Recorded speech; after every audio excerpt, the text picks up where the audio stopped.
cette soirée d'Halloween, les histoires de fantômes, de sorcières et autres gargouilles sont de coutume. Chaque animal du refuge doit en compter une lors de cette veillée.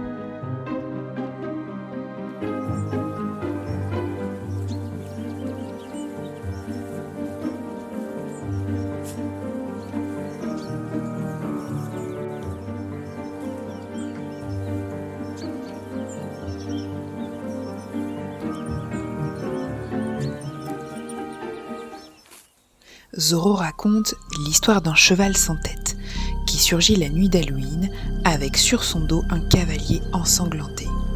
Tous les animaux sont terrorisés par ce récit et plus particulièrement le jeune Gary. Il faut dire que cette nuit est à elle seule très effrayante, une nuit sombre sans étoiles ni lune. Zorro met tout son cœur. Prenant une voix grave, il explique que ce cheval apparaît dans la nuit sombre chaque année dans les prairies pour terroriser les jeunes poulains et les poneys. Il explique qu'il en veut à tous ceux qui ne l'ont pas protégé des humains et que s'il surgit, il ne faut surtout pas le regarder. L'histoire est d'un tel réalisme que tous les animaux effrayés se blottissent les uns contre les autres. Gary est le plus effrayé de tous, mais il n'en montre rien. Il feint même de montrer le contraire. Il se moque en disant « Elle est ridicule ton histoire, n'importe quoi », ricane-t-il pour se montrer plus fort que les autres. Zorro n'est pas dupe. Il a bien vu que Gary avait peur.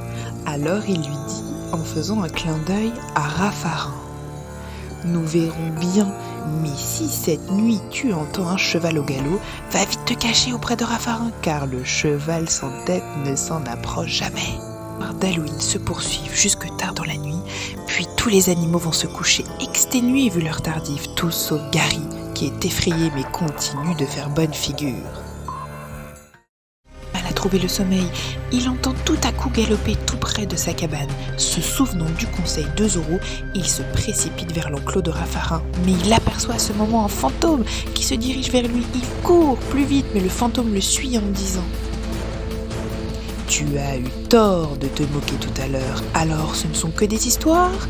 Il continue de courir aussi vite qu'il le peut en criant: « Je voulais paraître grand devant mes amis, mais j'avais très peur, j'ai toujours très peur. Au secours, Raffarin !» À l'instant, il entend des rires. Raffarin soulève le drap révélant qu'il incarnait le fantôme et Zorro et les autres sortent de l'enclos en riant. « Nous t'avons bien eu, Gary, c'était ton premier Halloween ici et c'est la tradition de faire cette blague au dernier venu. J'espère que tu nous en veux pas, lui dit Zorro. « Ah ça non alors, Gary, je suis tellement content et rassuré de vous voir tous ici et que ce ne soit pas une vraie histoire. Vivement l'année prochaine !»